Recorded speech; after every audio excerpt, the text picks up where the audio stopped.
Is back in the U.S. and trying to get back on his feet. Stephanie Stanton has more. I just broke down and started crying. I did.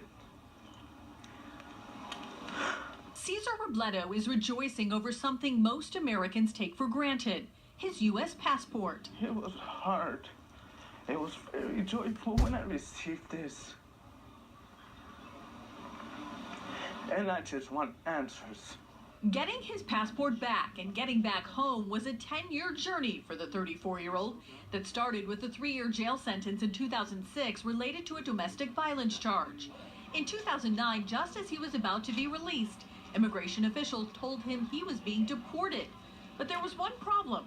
Cesar was a U.S. citizen and had the papers to prove it. I was telling everybody pretty much, I'm a U.S. citizen, please help me out here.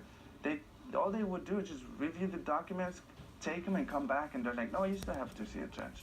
Month after month, Robleto, who was being jailed in ICE custody in Arizona, pleaded with the courts to set him free, to no avail.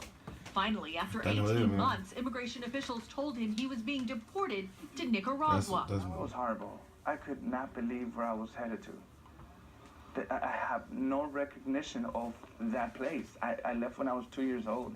This was done on purpose. They knew better.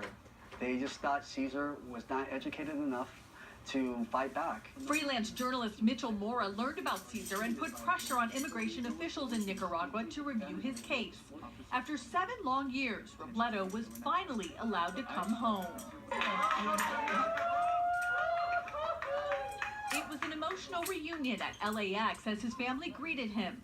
Cesar is also reconnecting with his son he hasn't seen since he was 2, and a daughter he's never met. Meanwhile, Mora accuses the INS of racism and illegally deporting Robleto and vows to help him fight back with a lawsuit. Clearly the judges, the agents that arrested him, they knew better. They knew better, and they must be out of a job as soon as possible. And while Cesar is slowly picking up the pieces of his life, he says he can never get back the decade he's lost. It's been rough. I'm starting from zero. I have no place.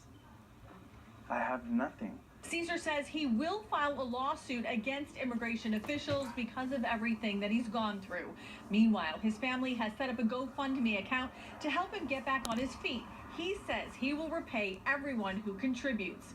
You can find information to that account right here on our website at foxla.com.